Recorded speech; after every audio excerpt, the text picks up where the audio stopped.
বাবা, তোমার কাছে জেঠুর পুরনো বাড়ির যে দলিলটা আছে ওটা দিও তো। কেন? ওটা নিয়ে কি করবি? ওই একঘেয়ে চাকরি করতে আর ভালো লাগছে না, তাই ঠিক করেছি ব্যবসা করব। মাস গেলেই এত টাকা মাইনে পেতিস, সেটা ছেড়ে দিবি? ওসব কথা ছাড়ো, জেঠু তো সেই কবেই মারা গেছে, আর শেষ যে ভাড়াটে ছিল তারাও নিরুদ্দেশ, যাও ভাড়া আসছিল তাও আসে না। তাই তাই কি? জেঠু তো বিয়েও করেনি, শখে বাড়িটা বানিয়েছিল। মারা যাওয়ার আগে তো তোমাকেই বাড়িটা লিখে দিয়ে যায়। ঠিক করেছি যে বাড়িটা বিক্রি করে দেব, বেশ ভালোই টাকা পাওয়া যাবে। দাদার ওই শেষ স্মৃতিটাও বেচে দিবি? ধুর, তোমার ওসব স্মৃতি, টাকাই সব, বুঝলে, শুধু টাকা। যা ভালো বুঝিস কর, আর কি বলি। আমার একজনের সাথে কথাও হয়ে গেছে, রবিবার সে ওখানে যাবে, আমি শনিবারই ওখানে চলে যাব। কতদিন বন্ধ পড়ে আছে, না জানি কি অবস্থা। তবে আমার মনটা কেমন কু ডাকছে, তুই বরং যাস না। ওসব ফালতু কথা ছাড়ো, দলিলটা দাও। বাবার কথা এক প্রকার অমান্য করে দলিল ও আরো কিছু দরকারি কাগজ নিয়ে সতীশ রওনা দিল ভুবনবেড়িয়ার উদ্দেশ্যে। ভুবনবেড়িয়াতে যখন নৌকা ঘাটে ভিড়ল, তখন সূর্য পশ্চিম আকাশে অস্ত গেছে। তা বাবু, আপনি যাবেন কোথায়? আমি হেমেন্দ্র ভট্টাচার্যের বাড়িতে যাব, উনি আমার জেঠু ছিলেন। ডাকাত কালীর মাঠের কাছে যে বাড়িটা? হ্যাঁ হ্যাঁ, ওইটাই। চেনো নাকি? আশেপাশের 3টে গ্রামের সবাই ওই বাড়িটা চেনে, ওর একটা বদনামের জন্যে। বদনাম? কিসের বদনাম? ওই বাড়িটা তো ভুতুড়ে বাড়ি। ভুতুড়ে বাড়ি? কি সব বলছো গো? বাড়িতে আবার ভূত থাকে নাকি? সবাই জানে ওই বাড়িতে ভূত আছে। অনেকেই ওই বাড়ির পাশ দিয়ে যেতে গিয়ে কতবার বিকট সব আওয়াজ পেয়েছি। মাঝিটার কথাগুলো শুনে সতীশের মাথাটা গরম হচ্ছিল। তুমি অত কিছু চিন্তা করো না, আমার কিচ্ছু হবে না। বাবু, ওই বাড়িতে রাতে যাবেন না। সতীশ ওইদিকে কান না দিয়ে চলতে থাকে। যত সব অশিক্ষিত লোক, কি আওয়াজ একটা পেয়েছে অমনি বাড়িতে ভূত আছে। নির্ঘাত ফাঁকা বাড়ি পেয়ে কেউ দখল নিয়েছে, দেখাচ্ছি মজা। আজ কে সবকটাকে বাড়ি ছাড়া না করে ছেড়েছি, তো আমার নামও সতীশ নয়।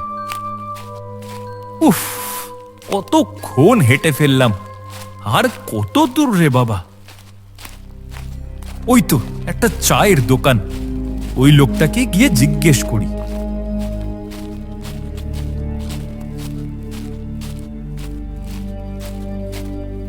দাদা, ওই ডাকাত কালীর মাঠ আর কত দূর বলতে পারেন? ডাকাত কালীর মাঠ? এই রাতে ওইখানে? হ্যাঁ, ওইখানে আমার জেঠুর বাড়ি রয়েছে, সেইখানেই যাব। ওই বাড়িতে? এই সময় ওই জায়গায় কেউ যায় না, ওই বাড়িতে ভূত আসে, ভূত। ওইসব ভূত ফুত বলে কিছু নেই, বুঝলে, সব মনের ভুল। জায়গাটা আর কত দূর সেইটা বলো। ওই দিক দিয়ে আর খানিকক্ষণ হেঁটে গেলেই পৌঁছে যাবেন। আমি কিন্তু আগে থেকে আপনাদের সাবধান করে দিচ্ছি, ওইটা কিন্তু হানা বাড়ি, ওইখানে কিন্তু আপনি থাকতে পারবেন না। আগে পৌঁছাই তো, সে তারপর দেখা যাবে। আমি চলি, ধন্যবাদ।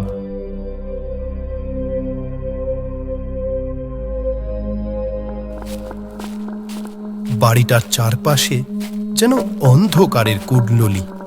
কেমন কালো একটা ছায়া বাড়িটার চারপাশ ঘিরে রেখেছে। না, ঘরে ঢোকা যাক। সতীশ দরজা খুলে বাড়ির ভিতরে ঢোকে, আর ঠিক তখনই একটা পচা গন্ধ ওর নাকে এসে ঝাপটা মারে। বাপ রে, কি পচা গন্ধ! ইঁদুর ছুঁচো কিছু মরেছে নাকি? না, এইবার তাও ঠিক লাগছে।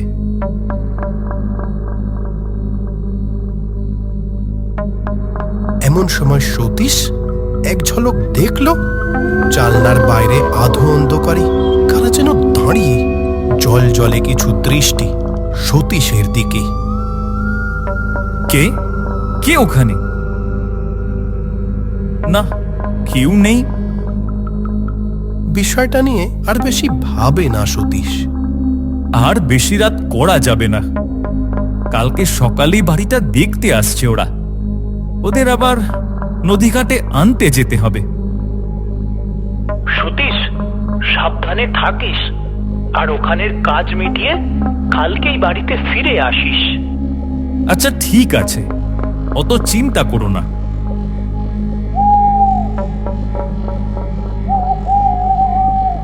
মাঝরাত হঠাৎ করেই ঘড়িতে দুবার শব্দ হলো। রাত 2টো বাজলো। সতীশের ঘুমটা তখনই ভেঙে গেল। আমি যখন এই বাড়িতে ঢুকে ঘড়িটা দেখেছিলাম তখন তো বন্ধ দেখেছিলাম। তবে এমন সময় ছাদের উপরে দৌড়াদৌড়ি আর একটা বাচ্চার আওয়াজ কানে আসে সতীশের। এত রাতে এই বাড়িতে বাচ্চার আওয়াজ, তাও আবার ছাদে! ব্যাপারটা দেখতে হচ্ছে তো। এই ভেবেই ঘাট থেকে নেমে এসে চলল ছাদের দিকে।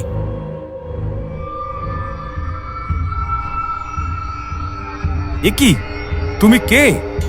আর তুমি এখানে এলে কি করে? আরে আরে, ওদিকে যেও না, নিচে পড়ে যাবে যে। সতীশের মুখের কথা শেষ হতেও পারে না, বলটা ধরতে গিয়ে ছাদ থেকে নিচে পড়ে যায় সেই বাচ্চা মেয়েটি। এরেই! সে এটাই ভেবেছিল, নিচে গিয়ে সে এক মর্মান্তিক দৃশ্য দেখবে। এ কি, কেউ তো নেই। আমি এতটা ভুল দেখলাম কি করে? এইমাত্র দেখলাম মেয়েটাকে পড়ে যেতে, আর এখন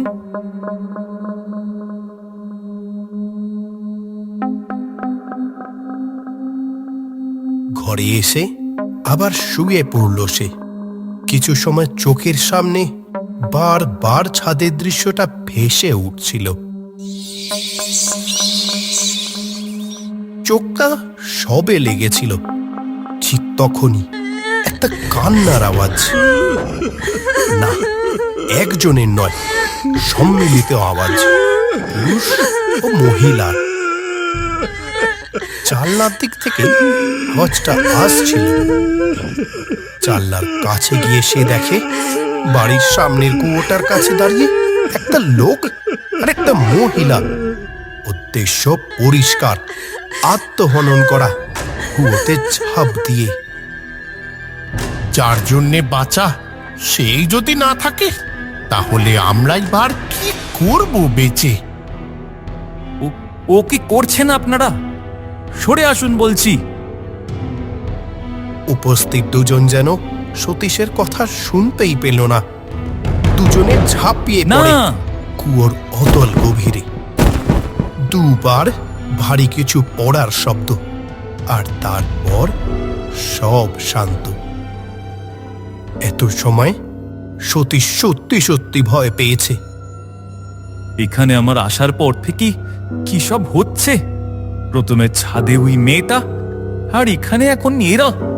এসব কি হচ্ছে আমার সাথে?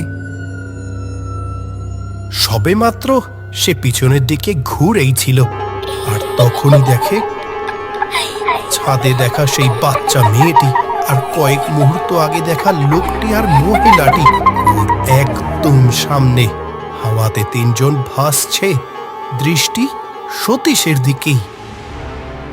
ক্রমে তারা এগিয়ে আসছে সতীশের দিকেই। এসো, আমাদের সাথে থাকবে, এসো এসো। এসো কাকু, আমার সাথে খেলবে না? এসো। না, চিৎকার করে খাটে উঠে বসে সতীশ। উফ, কি ভীষণ ভয়ানক স্বপ্ন। লোকগুলো মনে হয় ঠিকই বলেছিল, এই বাড়ি ছেড়ে আজকেই চলে যেতে হবে।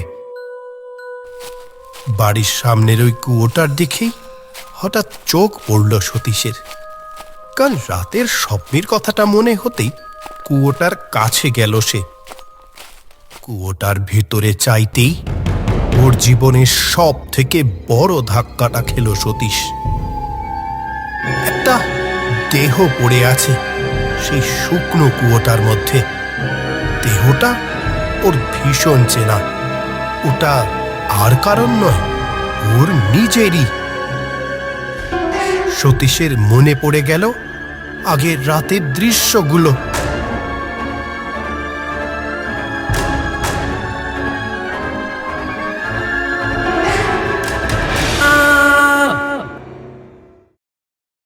নিজের ছেলের কোনো খবর না পেয়ে সতীশের বাবা বাড়িতে এসে দেখে ছেলের নিথর দেহ পড়ে আছে। গ্রামের অনেকে দেখতে আসে। আপনার ছেলের এই হানা বাড়িতে আসা একদম উচিত হয়নি। এই বাড়িতে শেষ যে ভাড়াটে ছিল তাদের একটা মেয়ে ছিল। খেলতে গিয়ে হঠাৎ ছাদ থেকে পড়ে মারা যায় মেয়েটা। স্বামী স্ত্রী সেই যন্ত্রণা সহ্য করতে না পেরে বাড়ির সামনের কুয়োটাতে ঝাঁপ দিয়ে আত্মহত্যা করে। তবে তাদের হাতটা আজও এই বাড়িতেই আসি। সেই বাড়ি আজও ফাঁকাই পড়ে আছে। তবে এখন 3টি নয় 4টি আত্মা থাকে সেখানে।